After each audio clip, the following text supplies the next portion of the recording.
Hey guys, so after my last tutorial, in my last tutorials, I talked about creating hair cards procedurally and then went over the shading for that and showed you how to model that. And I'm going to try to show you how to do all that with procedural shaders.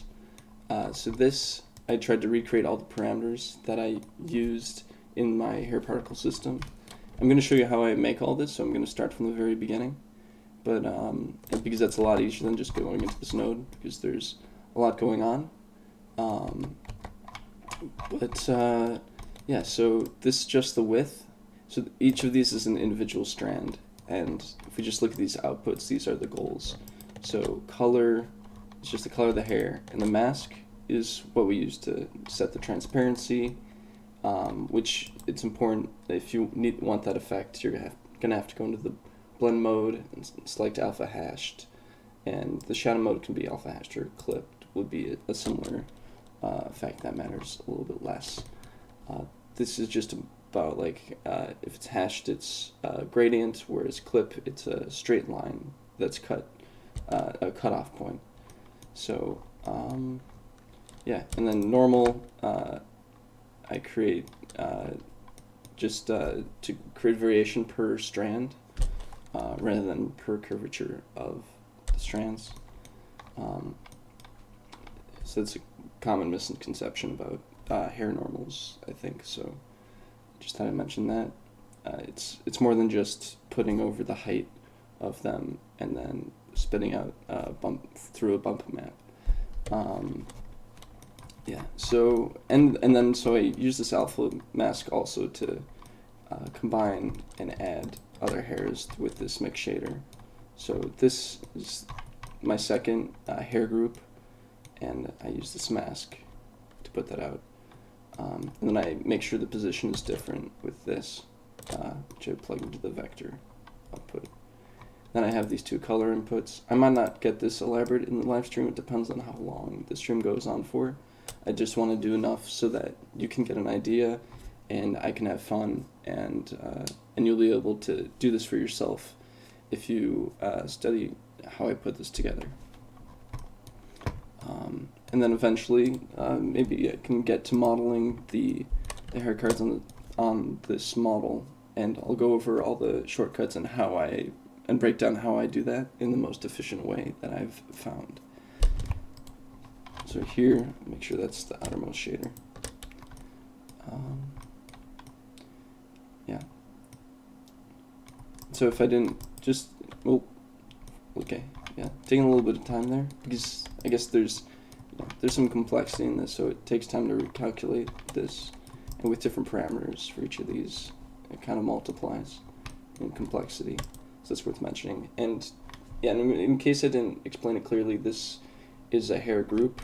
This is the default color is that dark green, and I can enter it with tab, and I should actually activate my screencast keys so that you can see all the hotkeys I'm using on here. So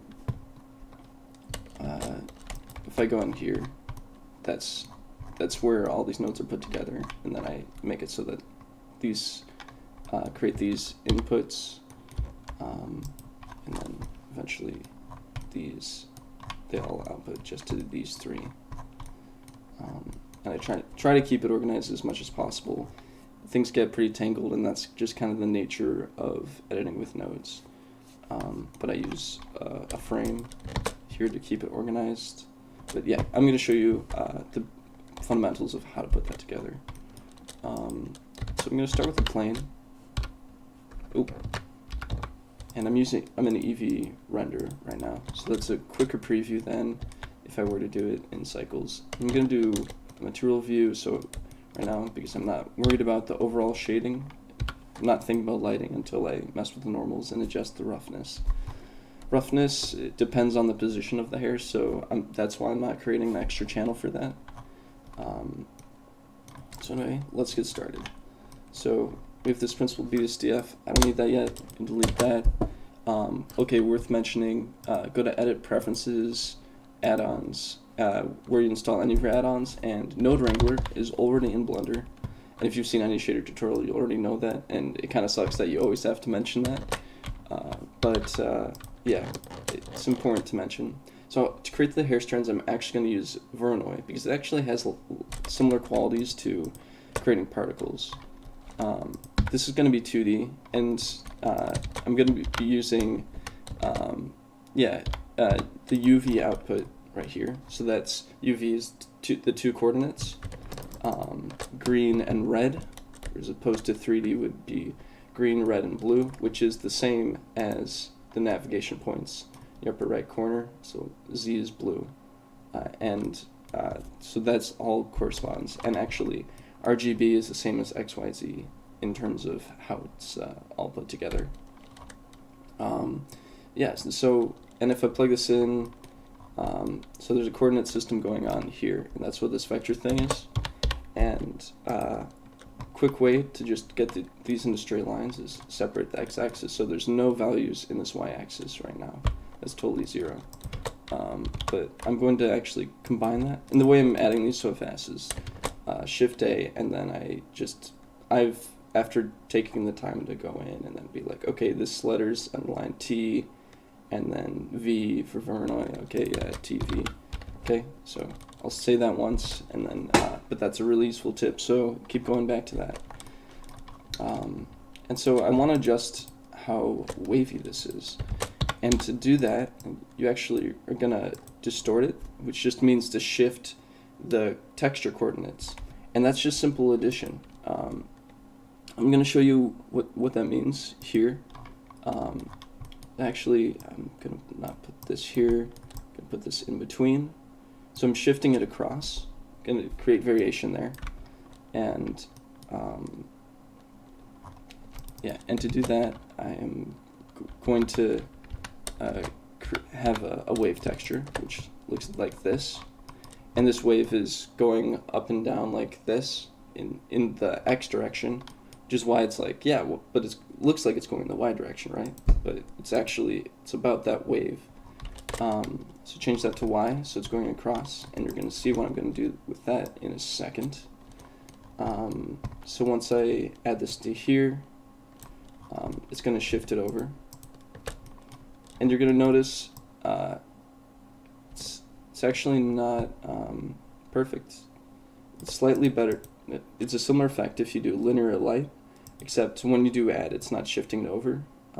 Otherwise, you have to add this and then subtract 0.5 to even out so it doesn't shift over while it's distorting.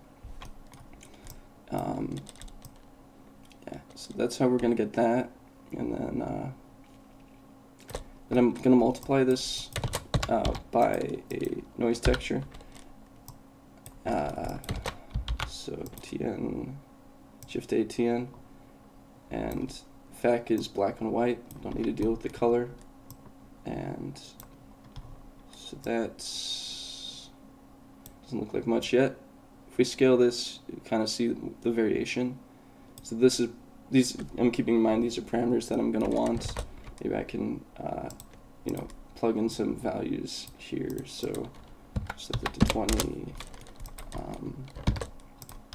and this, and this will be helpful when I group it, so that you know where everything needs to be. Yeah, and so I'm gonna check the chat. Yeah, nobody yet. Let's I'm gonna put that on the side just in case. I don't have a lot of people following my channel, but I think in the event that somebody does come on and makes a comment, it'd be nice to say something. So I'll make more room there. Yeah, so we can scale the noise, the wave, and adjust the strength.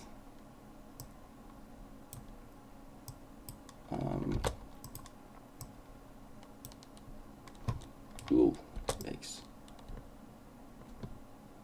Notice this is pretty strong. So I'm going to think, okay, this is the most I actually want it to be, is 0.01. So for example, I'm going to multiply it by 0.01 so that the range from 0 to 1 is So 0, and then 1 will be the extent.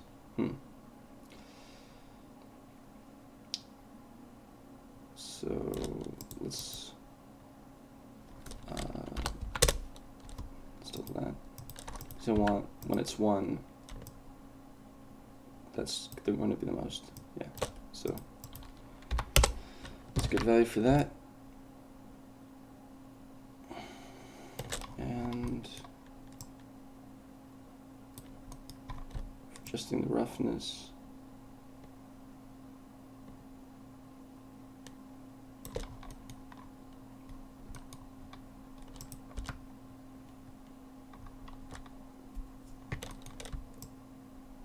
I think it seems to be distorting in the Y direction, which we don't want. So let's see if we can fix that. I think just sometimes take some time to think about it. So if I make this another line, it's just more.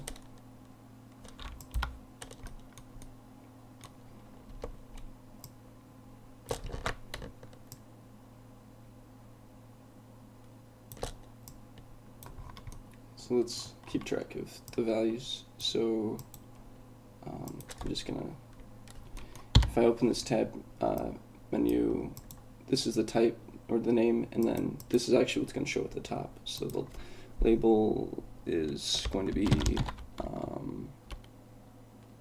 for that is waviness.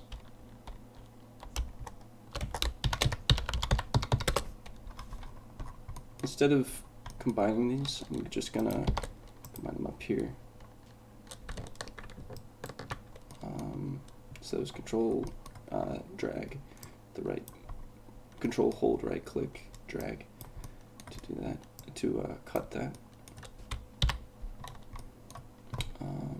So instead of noise, I'm thinking of this as roughness, because this is more like the settings in the hair particle system. Waves you can add with in the kink setting, particle nodes. Check my tutorial on how to do that. I even talk about how to create normal maps, which isn't covered in any other hair particle tutorial that I've seen for Blender. Because it's, and mainly because it's just not a straightforward way to do it.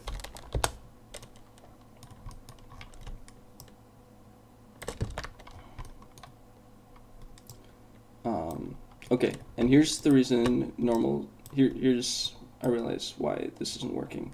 Because Y needs to also be like the wave texture, so that it's not pushing in different directions. And I'll resolve that by just plugging this Y channel. So that's the offset that we want, actually.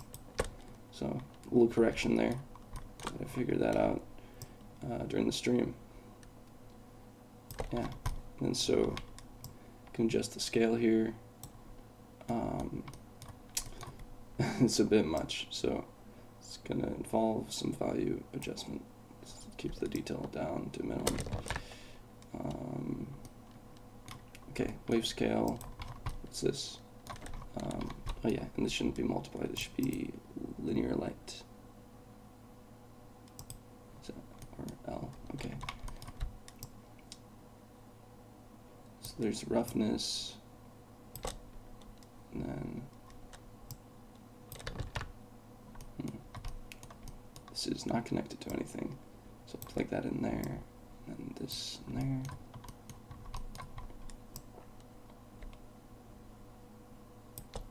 So yeah, so now we have roughness. Roughness. And this will just be helpful when you put it into a group, so that'll be useful. And to create the trim, the sort of when it fans off at the edge, I'm going to combine a gradient, and we're not going to want this one because that's just a flat gradient. We're going to want the distorted gradient, so that'll work with that. So, but we want the one going vertically, so on the y-axis. So the most distorted version of that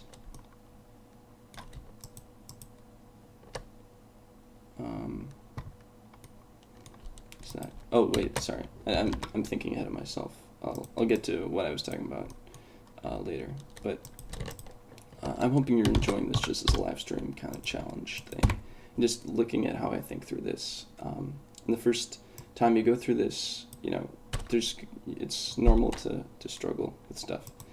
I think we use linear light, and so if I have this gradient and I can shift it, like when you multiply, it's you can add it so that goes down there. We want it to be very tight. I think a higher number will get you that. Go up and down to see how tight that is. Yeah, something like 200 should.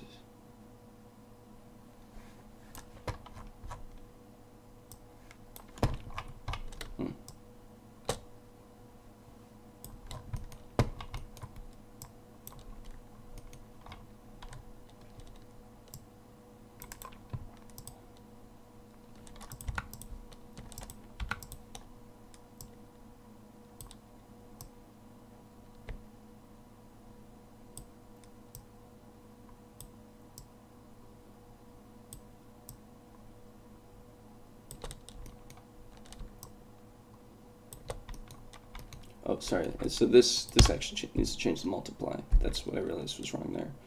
So, yeah. Okay. Now, yeah, this is getting the results I want. So that changes the size of that, and then this will shift it.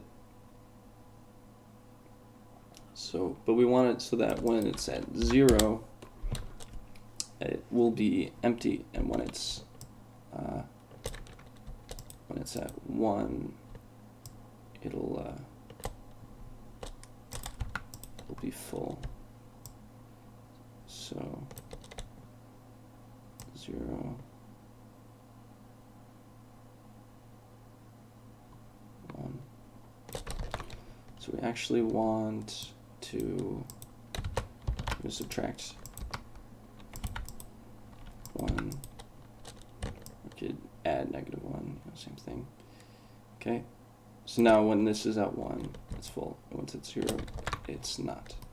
And because it's multiplication, it should approach that point.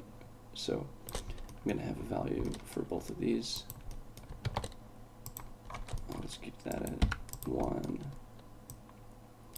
for starters, and then this value for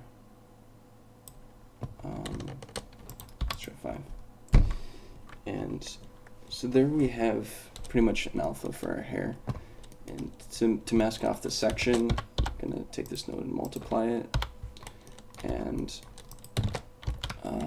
with this math node, I'm going to use absolute, and that creates a mirror effect. So -1 becomes 1, and 1 is still 1.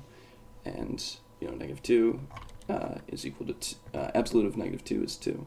And positive 2 is 2. So that creates a mirror if you were to graph that out, you know, just like in a vector. So in this coordinate system that the shaders run on. So if I put that in there, actually the x, so this is what I was talking about earlier, about how we want a distorted version of this. So we actually want this output right here. So if I put that in there, we won't see anything because we need to shift it over. To that, we're going to use another math node. We're going to subtract it by 0.5. And yeah, so now we have that mirror mirrored. And yeah, so we can multiply this here. And we want it actually be darker on the outside. And I'm just going to use an invert. So that's in the color settings. The more you do this, the more you get a feel for where things are. Yeah. So if I multiply that,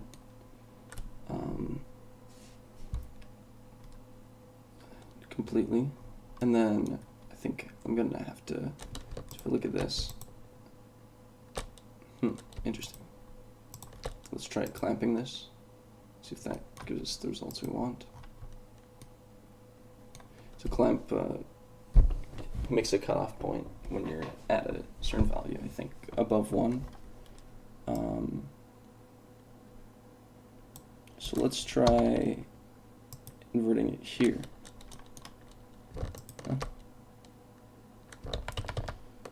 Okay, so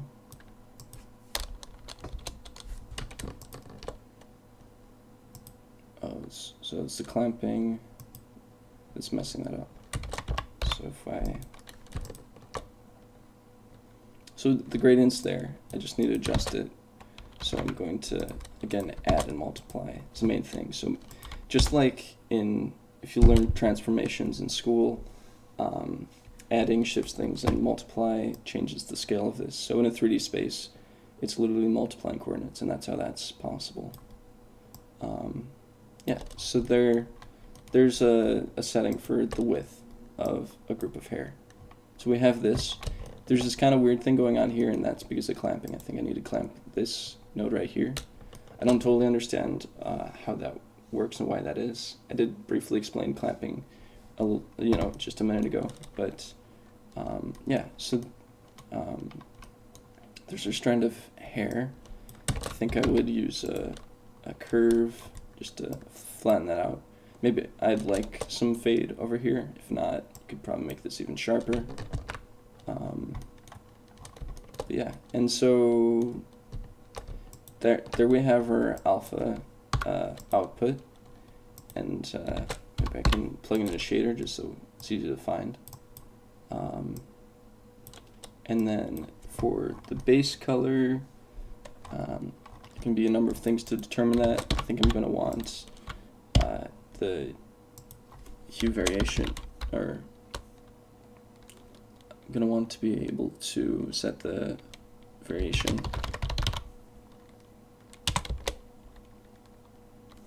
and then root color. So root color is pretty straightforward. Just use the y coordinate. So if I set that here, and then just insert a little cut there so that's easier to move around. So variation, yeah, so sometimes you can use Control-Shift-Click to, so you don't have to move around so much. That's nice. Yeah, so actually root color for that. And then that's going to be a factor. And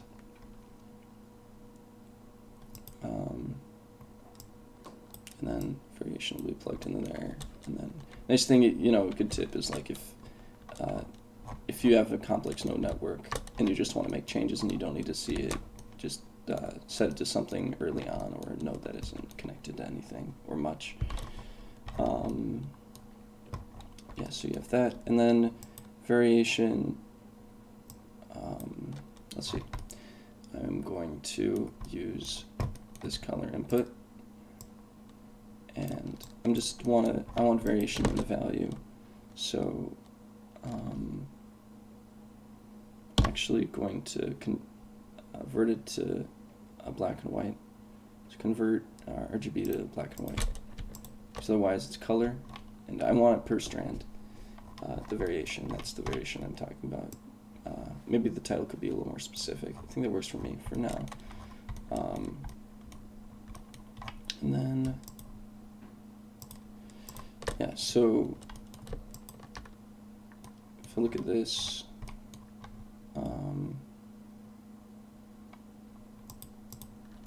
this is going to be one of our inputs. So IR, so that's the input, and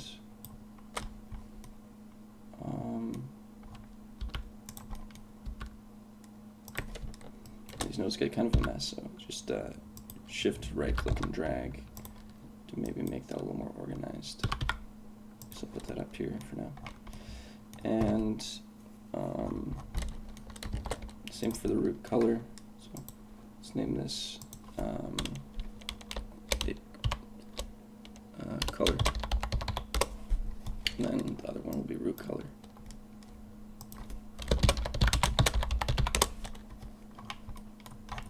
And let's change that up a little bit. So root color, what's that? Oh, wait, oops. So actually I want to make this, and just copy and paste over this without even clicking into it. It's a lot smoother. I wish more programs had that. And then, yeah, so that's color. And yeah, so let's plug those in there.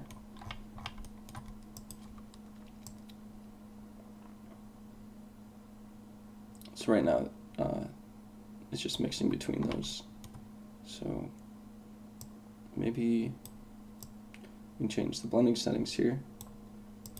You would think like difference is the closest to what we want, where it's darkening and lighting it, but it's in different values. But if you're dealing with black and white,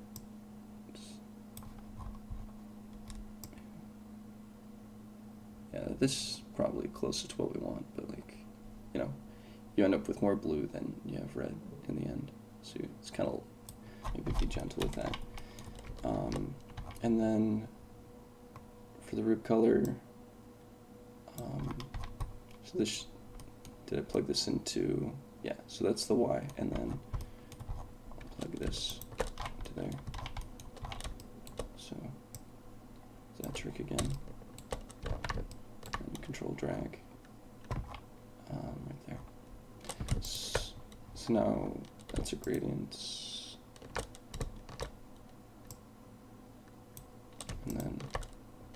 And so this is actually not what we want. So the root, what do we set the root color as? White. Oh yeah. So okay, let's make it something obvious like that, and plug it into there. Oh hey, there's streamers. Okay, just noticed. Are you good at Unreal Engine 4 also? Oh yeah, and thanks in Trucks 3D. Yeah, I did some Unreal for a previous job, but yeah, I've been playing around with mostly Godot lately, but yeah. So anyway, I'll just get back to this if you don't mind. But yeah, feel free to ask more questions. Yeah, and so here, if I add gradient, and then I'll sharpen it right here.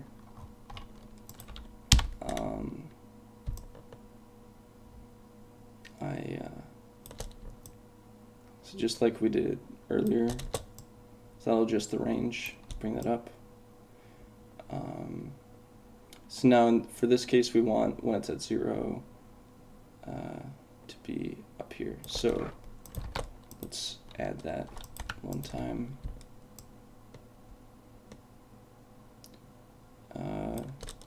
Okay, let's try the other direction. So it should be at 0. And then I think when I'm adjusting this fade, I'm just going to want the multiply value.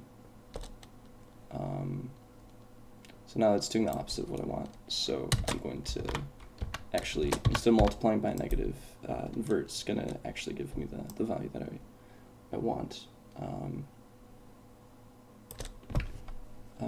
Okay. Yeah, I'll do a little better at watching the chat. Thanks for sending messages, guys.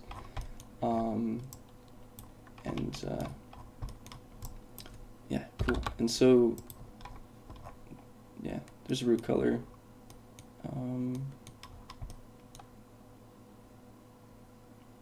And then,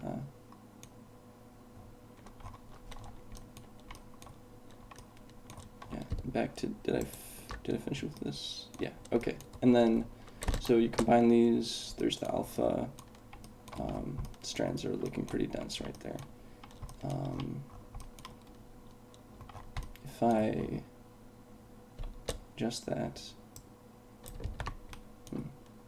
wavyness, yeah, this is just like, you know, use the right settings and maybe get good results. Illinois.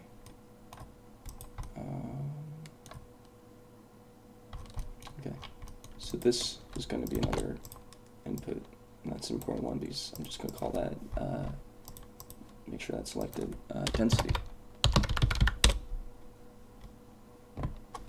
So if I scale that, I can control that. I think right now the roughness is too much. I've noticed that kind of makes things look weird. And yeah, I mean, it's totally worth mentioning, one of the things you don't get from procedural stuff is like layering. Like if you have messy hair, there's multiple layers, and so you'd have to duplicate this node over itself, and then use the alpha to combine those two together. But you know, if you have clean hair that's normally layered, normally there's not too much of that. I think especially in stylized hair, that shouldn't come up too much. And I think you have more control if your geometry layers that more than the hair cards do. But you do want to avoid overusing alpha maps, because that's a waste of performance, because that's drawing over another thing, that's drawing over another thing. Yeah, so the, what was it doing? Yeah, density. So it's just that, and then this value, gotta change the name of that, so that's strand edge splits.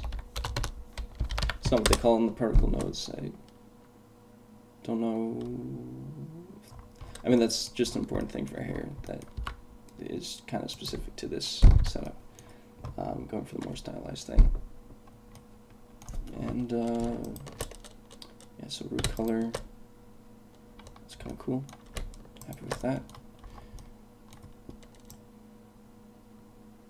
The only thing about this, it'd be nice to have this more wavy, so I can fix that, I think, with, just go back to this gradient, not this one, but the Y value. So what does Y connect to? Right.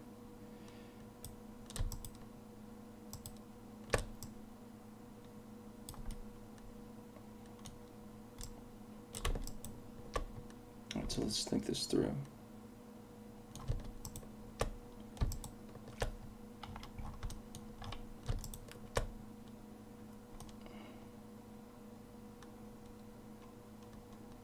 And I can just, I guess I haven't done this yet where I,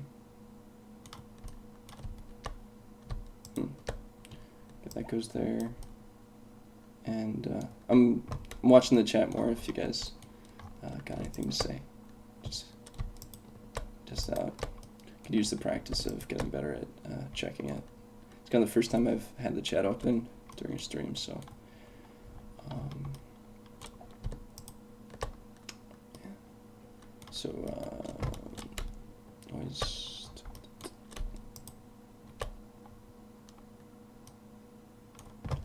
Okay.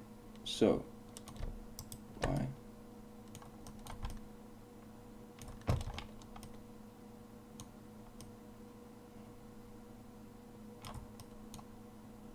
If this is going into there, I can just linear light with the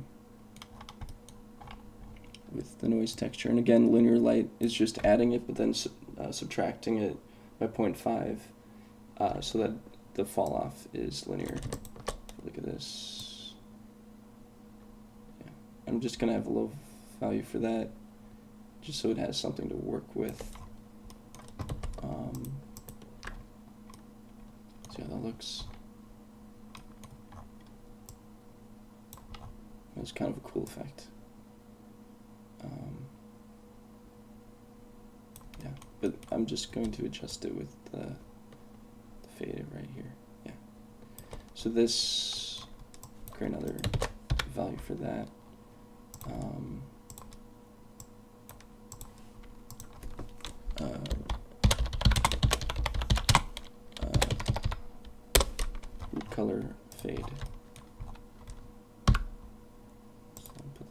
there. It's like, yeah, I wish there was a better way to organize these. Maybe I could create more group instances. I don't see a reason to overuse instances. So that's, I do that. And then main color's gonna become before I recolor. So I'll get rearranged in the end. And this will get messy and reused. So sometimes, I mean, when you put into a group, you're gonna have to rename all these. So that's just for my own sanity right now. And yeah, so this, we can't see what's going on now. So let's turn that all the way down. It's not, so let's make negative 100. It's going to be 0, and okay, and 0 is going to be 100. Wait, 0. We want 0 to be 1 and 100. So it's been a while since I took math, so I'm just gonna try to think this through, or algebra.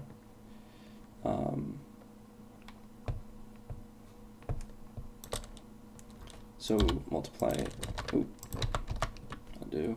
multiply will adjust the range.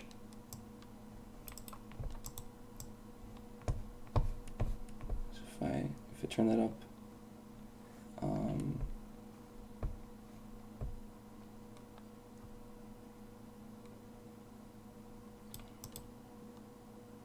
so if I want, so let's try negative 100.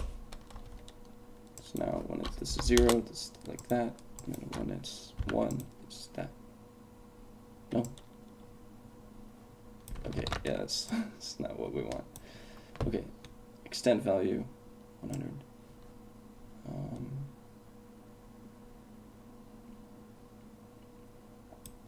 Useful note if you know both the ranges is the map to range, but the converter map range. And okay, yeah, let's try using this. Sometimes I like to just do it with just math, because sometimes that's simpler, but in this case I seem to be overcomplicating this.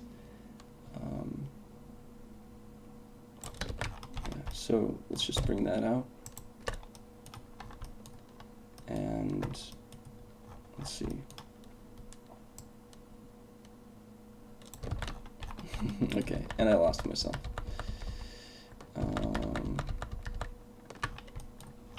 Okay, so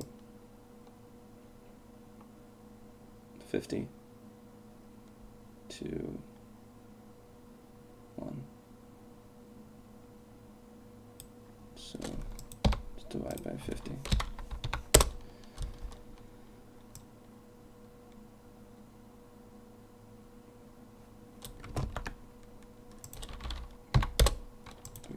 I think usually the reason I have to add is to set the base. So where is it scaling from? It should be scaling up to there. We want to scale from the base. Let's subtract it. 0.5. Let's see. Yep. So it's scaling from there. And we want to go up to there. Change this to 1 so there's no effect.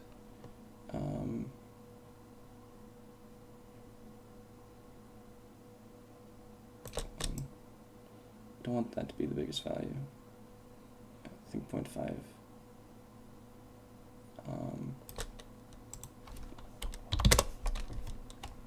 So if this is 1, or I think it's negative 1 right now, right? So let's change this to negative. So now we have a nice 0 to 1 range. And that'll be really nice when you see how it is in the group.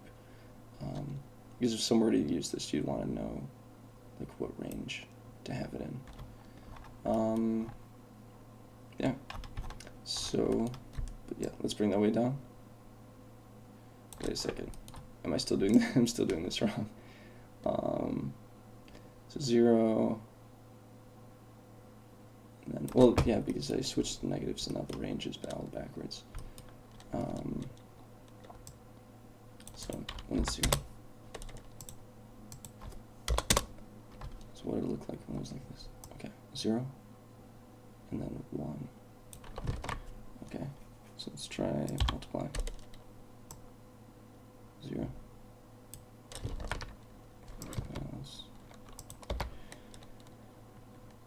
Okay, so 0.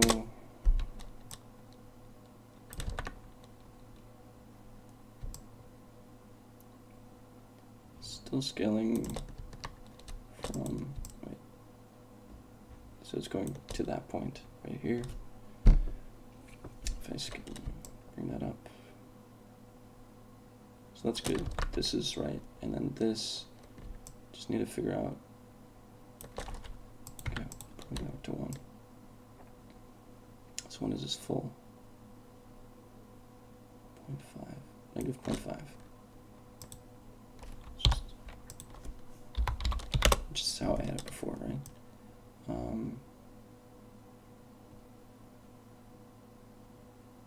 Now the map is 20.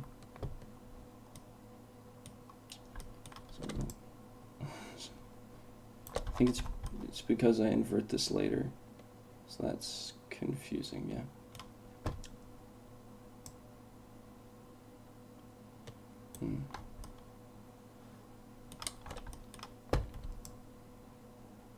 And the verdict is what's flipping things. So when I'm at 1, let's just feel this out. So that's going to be 1, and this is 0.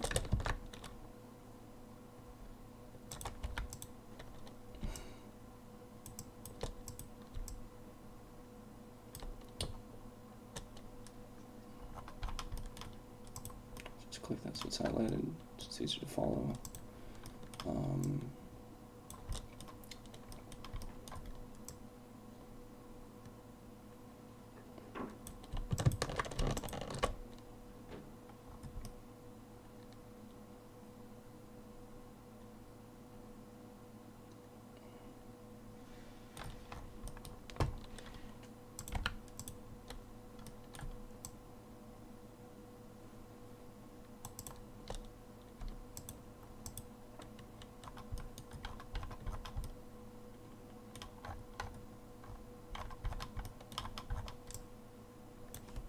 Spread this out some.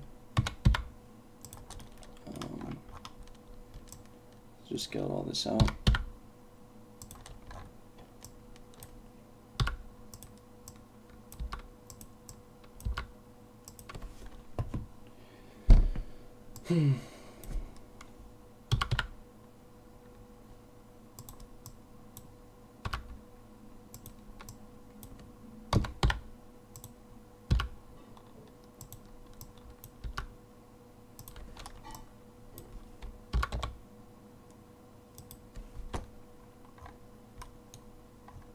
Yeah, so what else is there to talk about? I mentioned Kedjart. I saw some of his videos. He's doing some, he's starting Blender out recently, and has been doing other tutorials on using other 3D software in the past. It's pretty cool. So, look at this alpha. So if we look at this is what I'm creating. If I let's fix it up, which is right here. So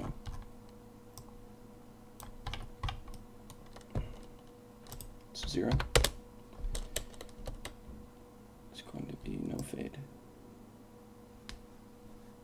As much white as possible. So 10. And then 1. It's going to be everything. Okay, yeah, I think I'm happy with that. Let's see how that plays out in the final.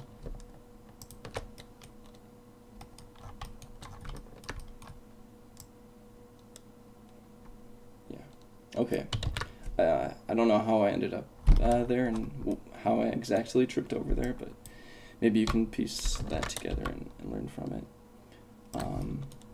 Yeah, every once in a while, you know, like in this or with programming or when you're making a model with somebody, there's a point where it's like you're just stuck on one thing and you can't get it to look right or do the right thing.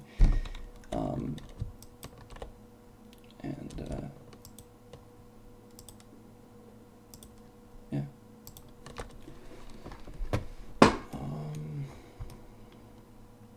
Yeah, let's see. So if I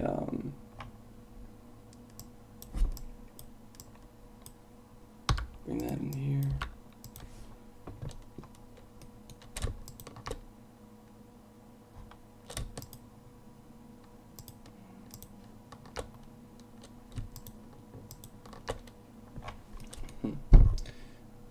Oh yeah, so this is the alpha with the strand, and color is going to go in here. And so what we have left is the normal map. I'm going to do a similar thing that I did in my hair card tutorial, which is create a UV sphere, go to shade smooth, step isn't necessary, and just, you don't need to make a material, just go into matcap and turn this, switch this to normal map. Let's see if we can sample based on this color space in the matcap. So if I sample this, will it be white like the material, or will it? Okay, great. And so when we have this value, we can just sample in there, and so that's some variation. Notice I'm not going on the very edge of this, because then that's kind of extreme. You wouldn't expect hair to have that much variation, maybe not even this much. And yeah, and what I'm doing here is kind of crazy. Like, I definitely wouldn't have thought of doing this just a little while ago. So let's go back into material view. So you can see the variation per strand rather than distance. Because hair, typically when you shade it, it's so thin that that's not going to matter. Maybe that for stylized hair, that's better. Okay, yeah. Fine. I'm going to speak against what I said. I'm going to multiply the distance by that, and you can, and I'll set a value for this so I can keep track of it, and that's going to be normal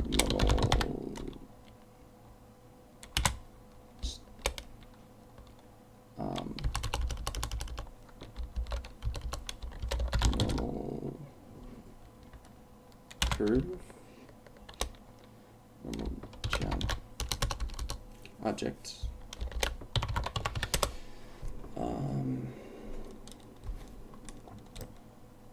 and then yeah, so now let's take into account that curvature. Oh, but it's darker in the center spot, so I'm actually going to invert that. So plug that into distance, so you can tell if it's highlighted, and you can just put it in like that. Yeah, and so there you go. Yeah, so maybe Kat, you're talking about the node-based shading in Unreal Engine. I haven't done very much with the shading in Unreal, but yeah, there's so many programs where you can do stuff like that now, where you can generate procedural materials. It's different from Substance Designer because it's vector based, so you can't, which means it kind of remembers, like when you distort something, this is a straight line, you can zoom in forever.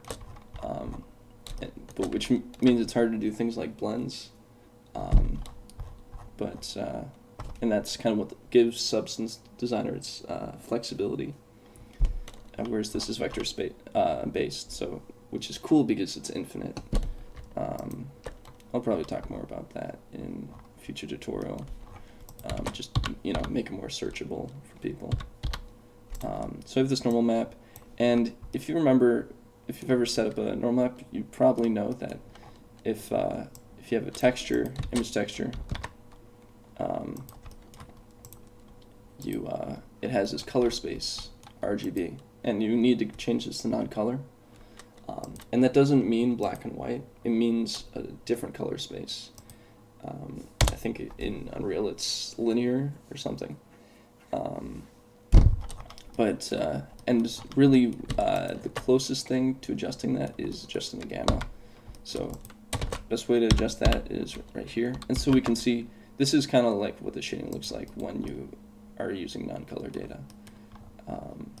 Okay, that shading is weird. I need to turn on the blend mode right here, alpha hashed, alpha clip for shadow. Okay, and let's increase this curve right here so that's a little stronger. Okay, yeah, so that's what I want. And then, yeah, so if I look at this shading is wrong, especially if you look around, the reflection should be going right underneath it. Let's increase this so it's more obvious. So what we got to do, the closest approximation to adjusting this, and I've seen it that it works pretty well, is to adjust the gamma, and so we'll be able to fine tune this. So this is closer to the result that we want. Yeah, and there you have normal map.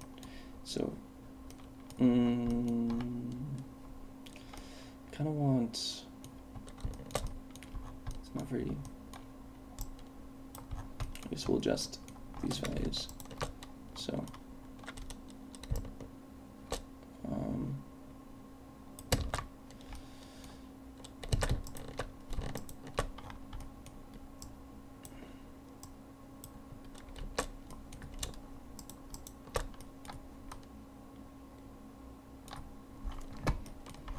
and if I change the Verneuil to this, multiply, then we can control that.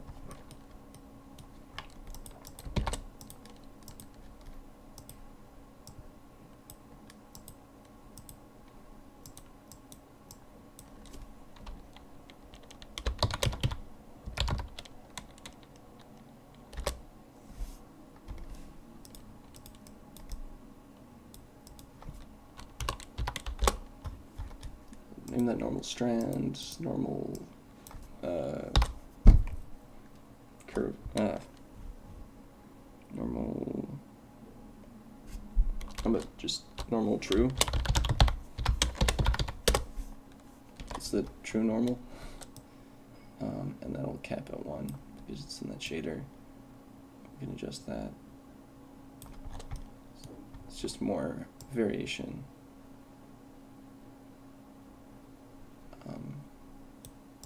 So that'll just push things off onto one side of the normal, so it won't necessarily do that much for it. And then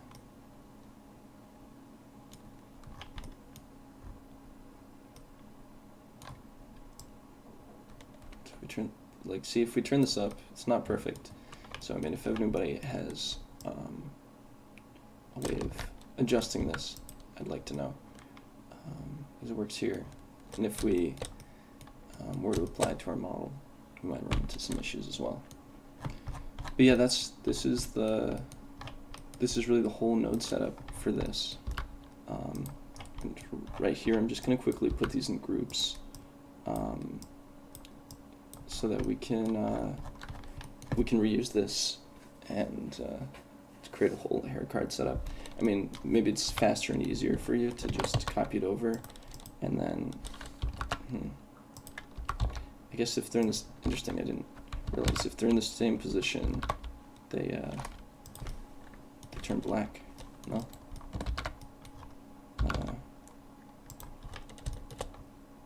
Or that. Oh, because it's like the shadow is confused. If we turn on, if we went into unshaded with material view. Okay, I don't know. But yeah, if you stare at height and then did a top camera and then changed that pixel resolution to up here to 2048 in dimensions, which I've already done. Well, yeah, because I made those. I've done this all already, and then orthographic, and then scale of size. This is in meters right now, well, because that's the unit I'm using. We've got a units, and by the way, it's good to should always work in units, or especially at the end of when you're making an individual asset. Look up the units. And that's easy with furniture or like a car, or just like a person. I always think of like the average is 1.75 for a male in the United States in meters. But in the United States, we don't use meters. I mean, meters are better. Come on. But so 5'9", I guess. Yeah. So this this is our hair, and let's group it. And I might realize that there are more things that I want to incorporate in this group. And yeah, look, this is a spidery mess now that I've spun, but it's gonna look interesting.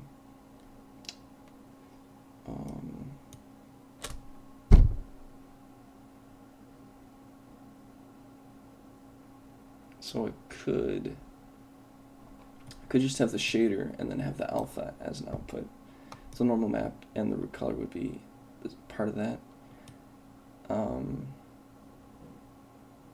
Yeah, let's do that. That'll look cleaner.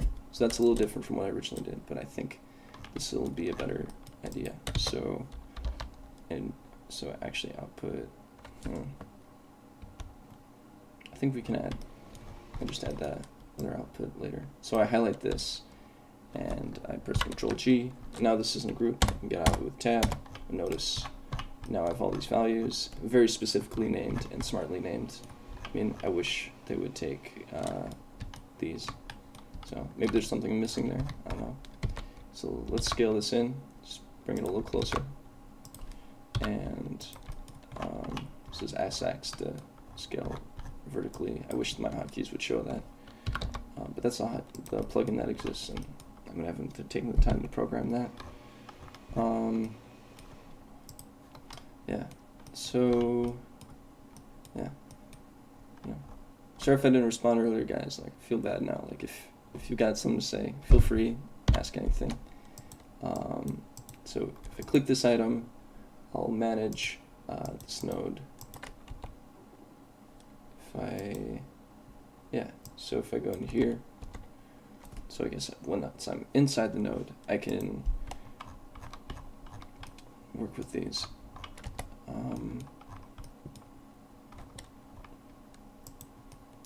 So let's just follow these. Go.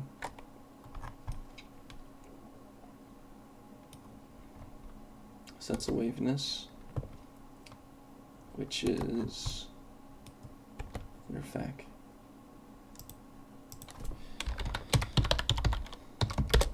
Waviness.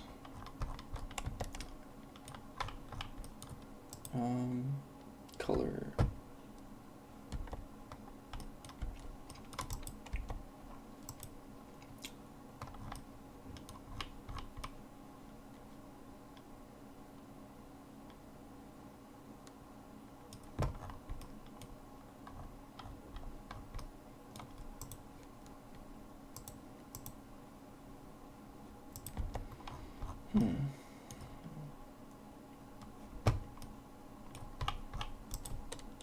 So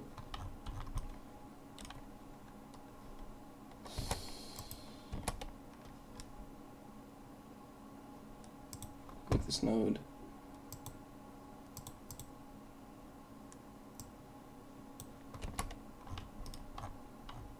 I'm just gonna actually cut these all off. Okay, no, I'll make a copy to preserve it, and then sample from that. So this, I think these are all the defaults, which is why it's not showing anything.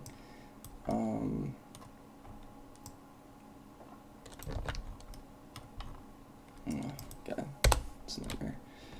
Okay, so waviness.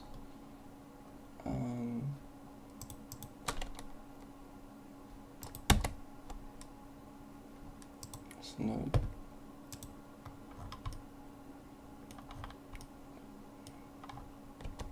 It's the first input.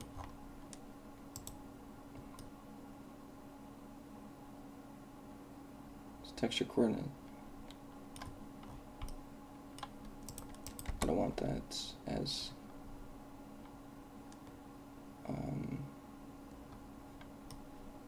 so why do I have two of these?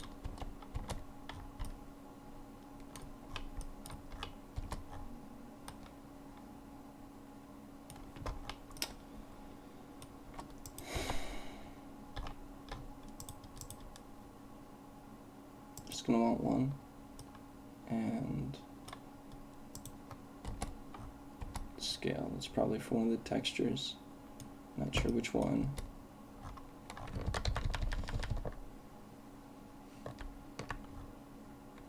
Let's see if I can undo all this. Okay. So we have hair. Good. And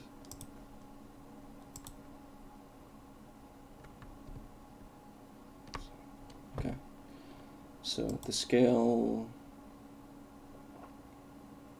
vector will be good so that we can plug in position here. Right? Just shift that over.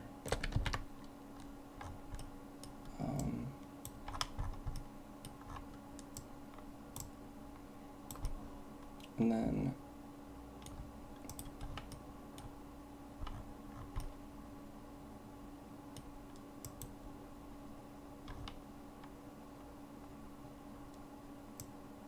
unplug this one at a time. Maybe that's the best. This is probably the noise, because that's not.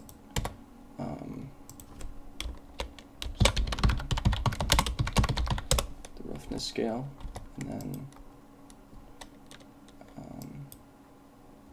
so that's the waviness scale.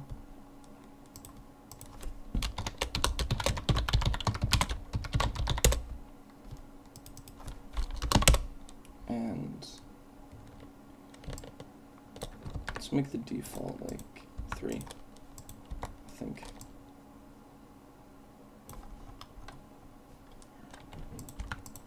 I don't know, maybe 1, yeah, so 1 looks good. And roughness is fine. We'll shift this down later. And then, okay, so that's waviness strength.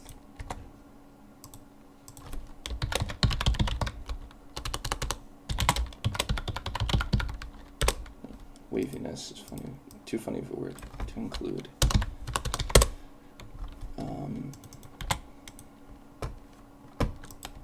Yeah, so if I turn the FAC,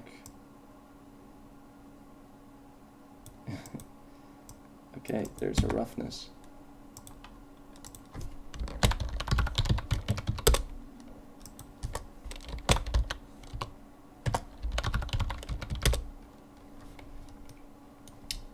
Strength. So escape key is good for if you need to rewrite something. Just removes your action. You can use the escape any action in Blender, which is standard in a lot of programs. And I wish, wish it was in all of them, right? So now we know where that is. So, and now we know how much this is. So I'm gonna adjust. So how much is a good default? I want to be actually rough. So, okay, let's do like. Yeah, like 30. 25. 25. Yeah. And then let's just shift it down. And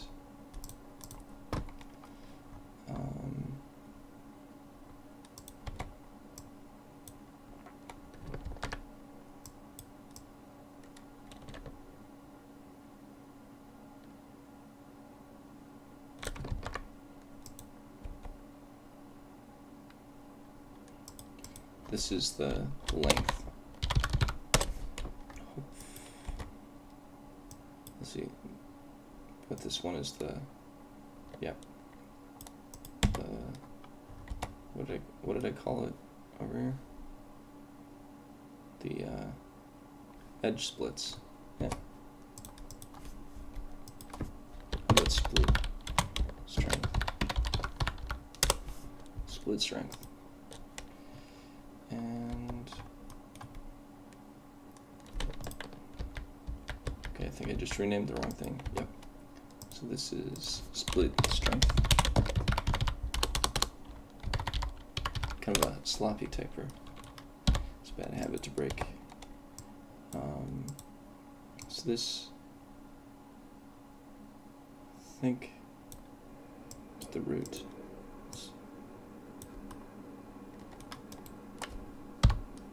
Okay, so yellow is the root. Okay, good. Just like in the order. I wish these were like consistently in the right order.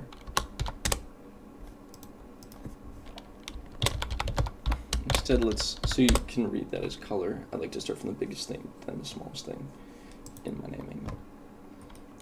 And be specific. Just a general thing, file structures, and well, for files, like, you should start with the number. Okay, so for this scale, oh yeah, so that's the density. So that's scaling the Voronoi texture, if you remember. Yeah. So roughness strength. Still checking for comments. Thanks again, guys, for leaving a comment. It makes my day, makes this worthwhile, and yeah. People watching in the future, I'll check your comments too. I think it'd be really cool. So to see how people can keep going back to things like this. So yeah, density is good, and so this value, yeah. So that's roots.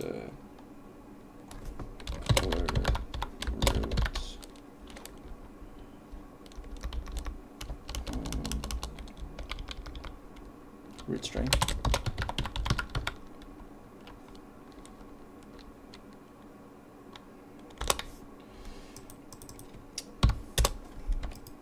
And fac. Okay, so that's, what did this do again? If I look in here, I'll be able to see. So fac is connected to the normal. Yeah, it's the normal. So it's combining these.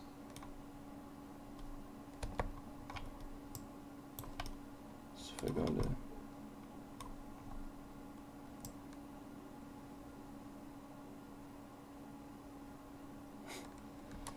yeah, so the normal isn't totally working.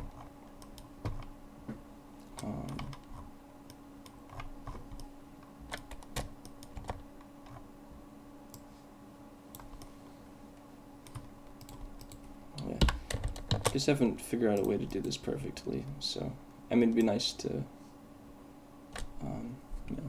maybe you could try it for yourself. See how hard it is,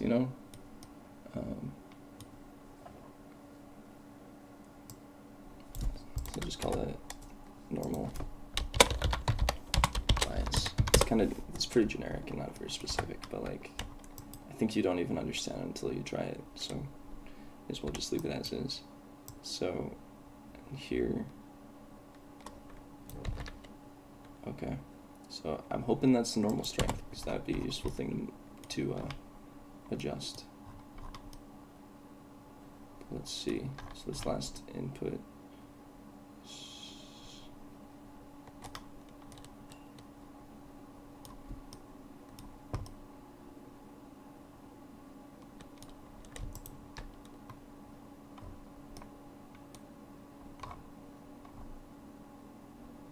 okay.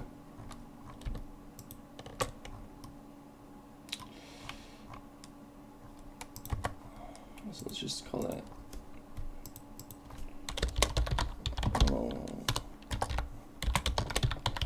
strength.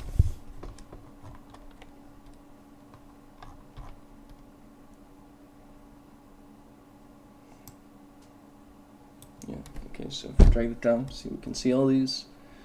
We can reorder them.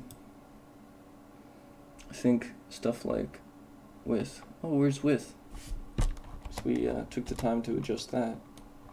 So we look back in the mask right here. Okay, this is width. So let's just connect it to.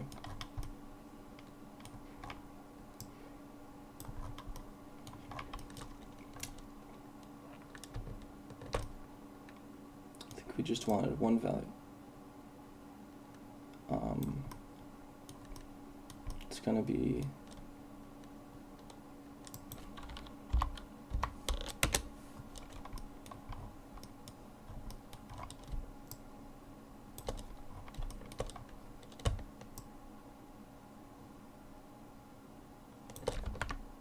going to be a multiplier. So this.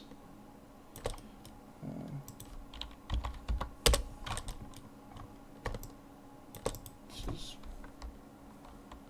0.5 to put in the center, right? So yeah, so this is filling the whole thing as one. So normally we say to add like a value node, but we can just say I still have the full group node selected. So just add a parameter and call that width. And I want length to go with split length because they're related, even though they're kind of associated with different things. It's both about the end of it. So, but anyway, just use any node right here. And just change that to value so it's not slow when I plug new things in. And I'm gonna add a cut there, and with plug it in there. And then I have to exit this, and then so I have this and just the width. Okay. So when I said it was perfect, I actually meant it's not. So I'm going to invert this. See if that does enough.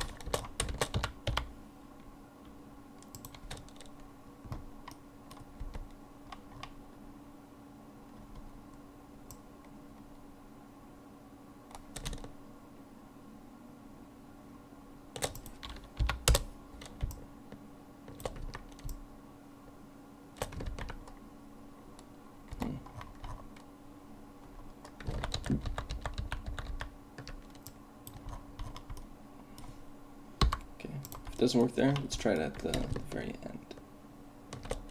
Not the very end.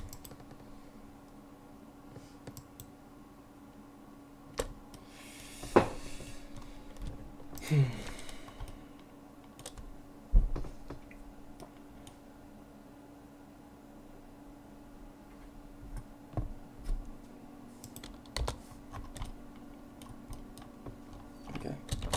So if I'm gonna flip this and flip the range, I think subtract 1 and then multiply by -1 to flip the range. See how that works.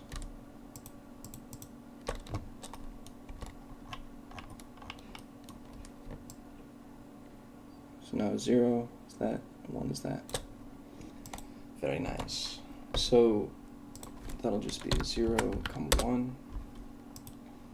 This will also be 0 to 1. And yeah, multipliers, I just like to keep it as long as possible. So density,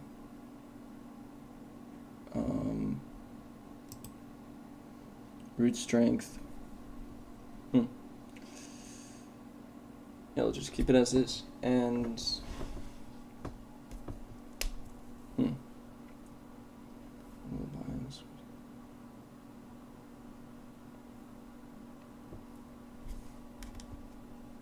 sure these strengths are 0 to 1, 0 to 1, not 0 to 0. Okay, so right now, so that's pretty good, like that's as much wave as we want at any scale within this one plane, so no, don't have a need for it to be much more than that. Like if it was that, that's more than enough. And if you hold down shift, you can always fine tune that, which is nice. And yeah, so let's do that for roughness, strength. So yeah, same case. So we can just shift this, roughness, strength. Okay. I guess I already did. You know, I'm happy with it just at 0.05. So I'm gonna multiply that here.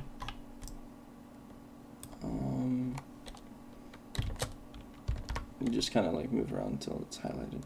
So where the corner of your mouse is. Strength, multiply, 0.05, is it? Yeah, so now that is the range we want. Quick way to do that. And then root strength. Whoa. Okay. Just keep it like that. I mean, it's a lot of color. So maybe make it a little more natural. I don't know. But kind of still stylized. So. Brown, a lot of people think of brown as like just a combination of all the colors, but it's really like dark orange. So I think of it, at least. And I think I'm gonna decrease the color variation. Can I do that?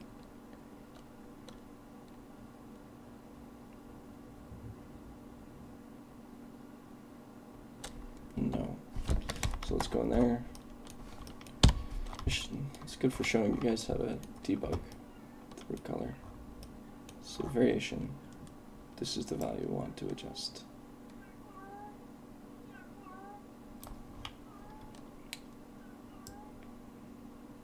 I'm gonna have a multiplier of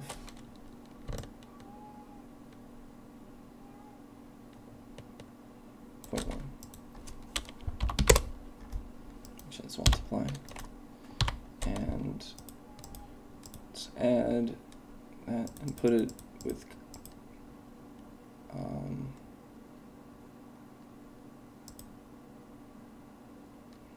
color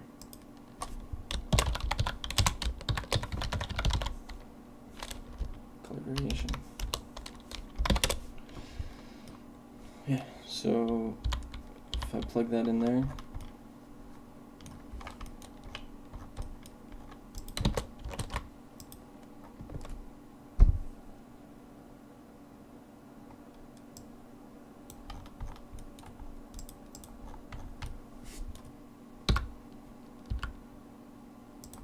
so G and move, that makes it pretty easy.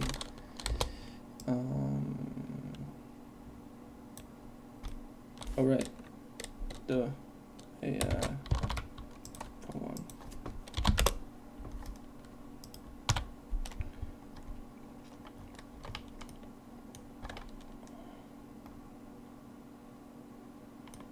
So why am I using this add node? Oh yeah, just to make space. So I don't actually need that. Cool. And so now we have a nice color variation. Oh, bad. Okay, yeah, have to change the range here. 0 to 1.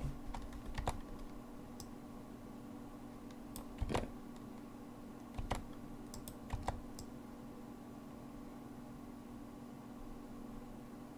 See? Not so bad.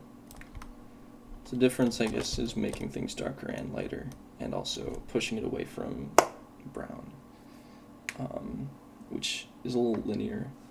So that, you know, maybe you'd use a a curve for that, like CR. So this interpolation is curved.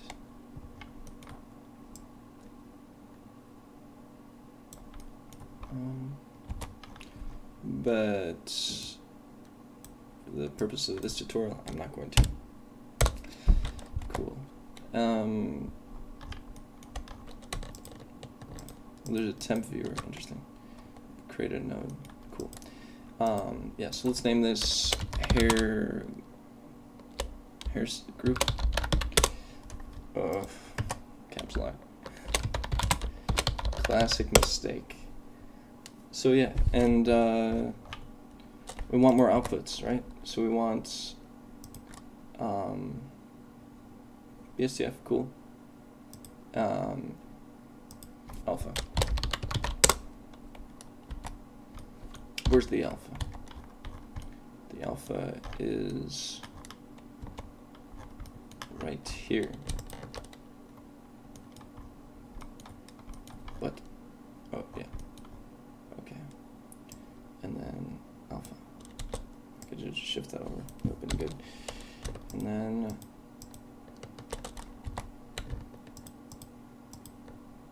yeah. So now we can do this beautiful thing. So I don't actually need that much variation for what I'm gonna do to show you how to model hair, but with stylized hair. But yeah, let's make another strand just to show you how you can do it, and then you could use this to make your hair card setup. The nice thing about shaders, which would have been great if I mentioned that earlier, which is that you can edit it without re-rendering it. So you'll be able to model it and then change the hair if you need to. Yeah, so I'm going to copy this group and make a mix shader. So go to shader and mix. So Shift A, HM, and just use that alpha, plug it in to the FAC. Okay. This can't be right. This is the wrong type. How can we fix that? Why is it assuming it's a shader? How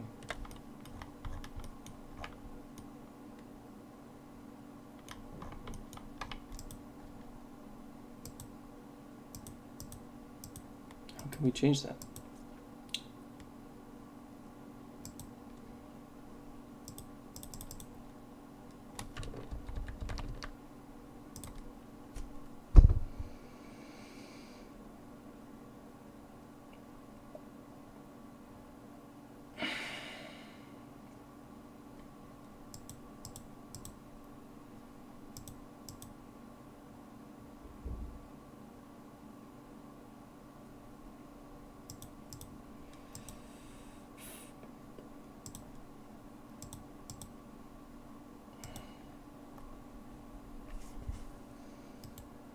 No. Does anybody have any ideas? Oh, man.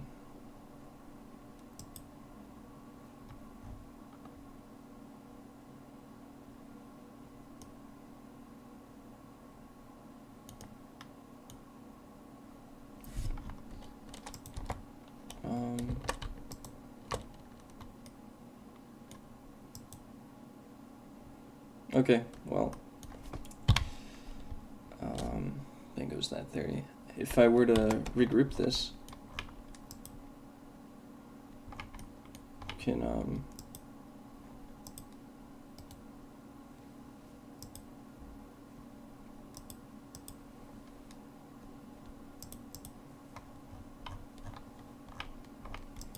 okay, when you group it, make sure to have something like this plugged in the outside, and there you should get like a color if you plugged it. If you had these right next to each other. So now mix shader, let's do a color shader. So that's in the color menu. you'd be able to combine these. And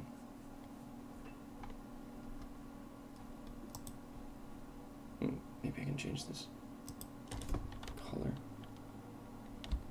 Let's just try it. I don't think it's going to. I don't think they'll let me.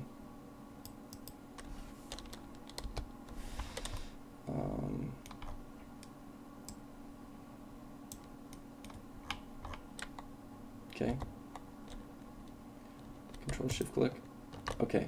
Oh, yes. I think I cheated my way out of it. Woohoo. Yes. Great. So the alpha of the second one. Oh yeah, and this goes in the fact, not shader. Rookie mistake.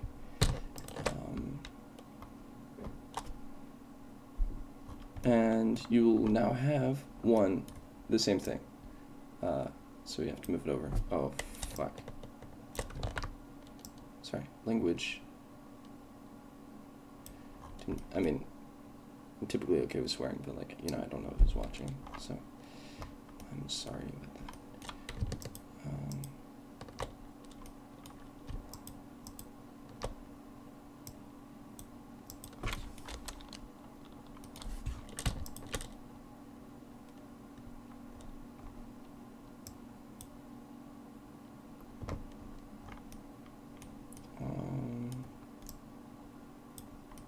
That shouldn't be happening.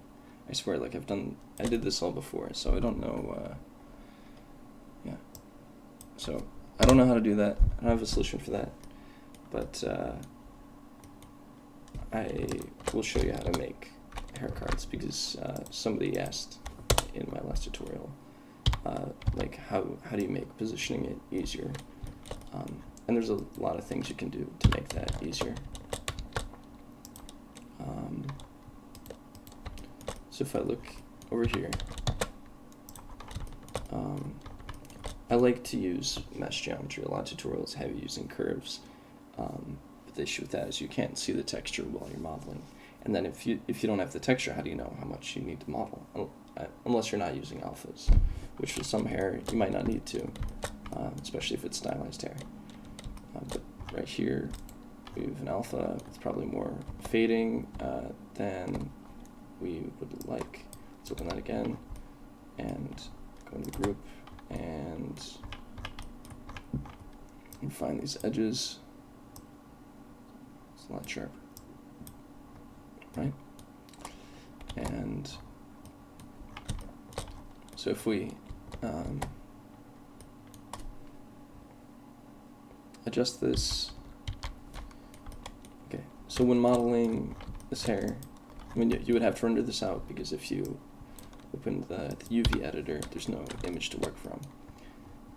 But you could have something that would line up with this perfectly. Yeah, so just start with a plane, skeleton 0. So let's merge at center. So you just have one vertice. You could enable the extra objects add-on. I showed you how to add add-ons in the beginning of this tutorial. Just search extra objects, and then so big thing, snapping. Okay, these are just basic transform things I'm going over right now. So but if you're pretty experienced, you might come across something new and helpful, because I'm going to go over a few changes to make this easier. So just think where the peak of your hair is going to be, and bevel it. But look, if you look at this, like, it's especially clear if we look at this, it's not taking into account the width of these parts. So if I bevel this again, change it to %, and then it goes back to 0. But now this makes more sense for the curvature, and that's more clear when you increase the number of segments. So this is a lot smoother, and that's what makes modeling with hair cards more worthwhile. Okay, I'm going to disable snap so I can just put a loop in the middle. And then Alt-S is a super useful transform tool, because you're scaling along the normals, or moving things out along the normals. The operation is called shrink and flatten. I think they changed it to that recently. Anyway, So here I have this. If I unwrap it, it's not perfectly straight. Let me show you how to make that perfectly straight. It's another useful thing. So what I did right there was U for the UV unwrap menu with my mouse in the viewport. Unwrap. So in this case, I'm going to do reset. R is underlined. That's how I did so fast. UR. And then in 1, 2, 3 is the face selection. Switch this to face selection. So this is the active one. You can tell because it's white, while the others are yellow, and that means that is the key selection. That's the special part of your selection. So follow active quads will unwrap your UVs that are connected to it as quads and follow from that point. So right now, these materials aren't linked. You can quickly do that, but with Control L and link materials on the menu. And then to flip it, let's scale it on the y-axis, -1, so SY -1. Did we leave a square out? Oh no, it's this plane. So let's wrap to view, scale to bounds, just to get that back where it was. So I did that by mistake. And yeah, so use the 3D cursor also. And in the UV editor, it's the 2D cursor, but you know, same thing. And let's go on the border here, just line it up. It just makes so you don't, otherwise you're scaling and then you have to shift over, and like that's something that I really miss when I've worked with 3ds Max. So yeah, so you can use instances to make, wow, that's a really amazing hair, right? No, not really. And then here. And so yeah, this is just a base mesh that I sculpted. So with the multi-res modifier, just kind of playing around with that. It was my first time using it, and I've I've been missing a lot because you can literally make a base mesh with like perfect topology on multiple levels, and yeah, I've seen people use it in ZBrush, and you know, Blender had it for a while, but it was broken, so it's nice to have them now. Anyway, make no, that's for particles. That's not. Make single user, and then object and data. So the data, so that makes it so that I can edit this individually from these, because I was copying with these with Alt-D. So when I edit one of these, it makes a change to all of them because it's the same data. You could also copy with Shift-D, and it doesn't copy it with the data. So when you're making hair cards, if you're not layering stuff, you just maybe start with a base. So here, I'm just going to copy this over and scale it out. Why? Okay, yeah, and here's another thing. You can change your transform orientation to local. So this is going to scale based on your view. So S is, S. View. We want to view, not local. And then scale based on that. So let's change this to 3D cursor, and then scale on X, and when you're just following the face, like just basically just like I did in my retopology tutorial, just project individual elements. This is most of what you do for retopology, and with hair it's a great start because you're already following the curvature of the mesh.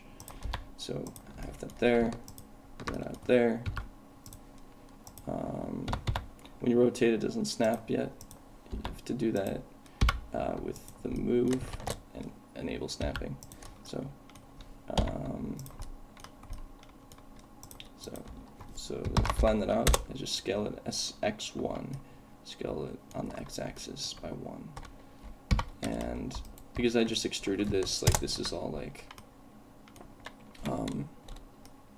really, the UVs don't exist.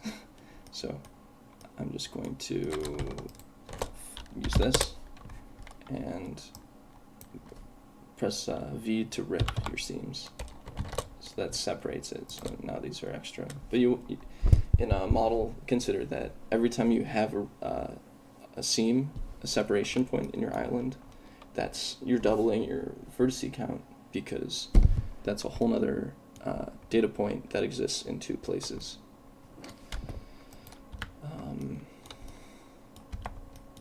Yeah, so this would be good for a base, and then maybe you could layer stuff on. Maybe I won't do all of this in it. Let's see how I am for time. Let's see how long I've been going. 1 hour and 35 minutes. Yeah, that's pretty long. You know, I don't know if people are gonna watch it if it's too long. So, but yeah, you can kind of see kind of this anime look, or Resident Evil. I don't know. I flatter myself. Okay. Yeah, and so, okay. Let's see. Let me think of any more tips on this. So, one transform thing is when you press G, moves parallel to your view. R rotates around your view, and if you press R twice, it rotates on a gimbal. And if let's see, and if you press GX, or whatever axis you're on, X, Y, or Z. It'll shift along that view, GZ. But if you press Shift Z, you can move it along any direction. And, that's kind of stuff I wish that was set up in other things, because, like, these gizmos are pretty slow. Like, for example, with scale, you have more control if you're closer to it than if you're further. So, like, here I can't drag. But I would want that because if I press S to scale, out here, it's slower.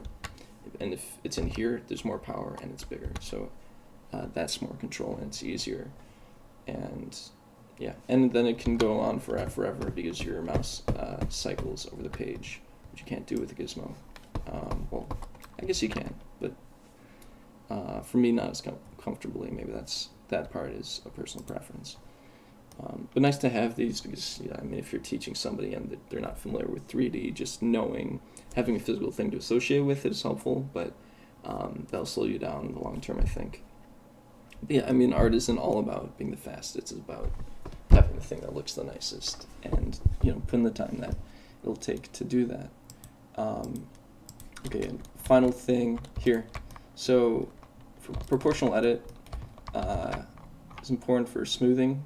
And this, as opposed to sculpt where maybe it's less accurate because it's like brushes and on specifically vertices, but sculpting is improving a lot, so it can be more accurate.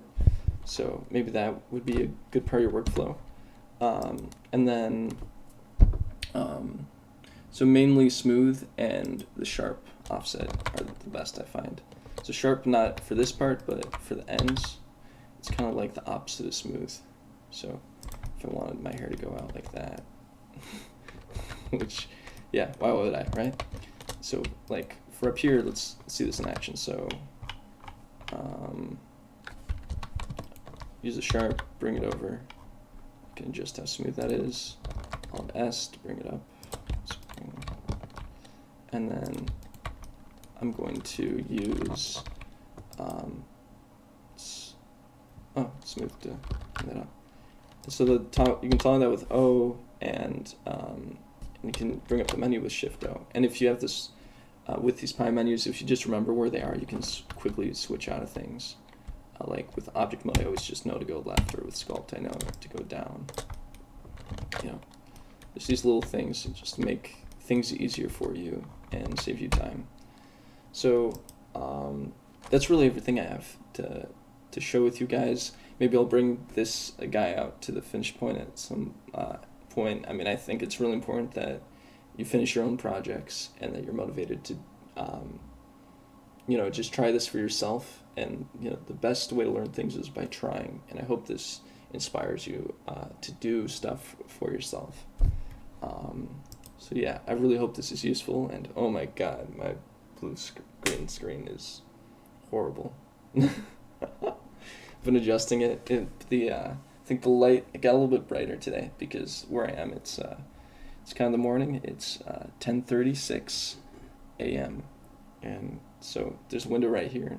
It's getting a little brighter.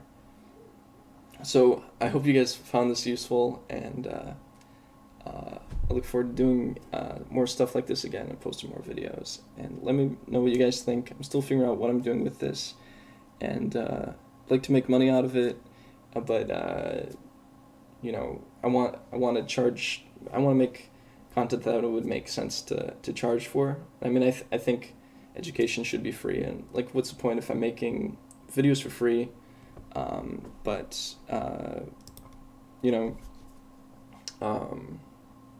yeah, what's the difference between a free video and a paid video?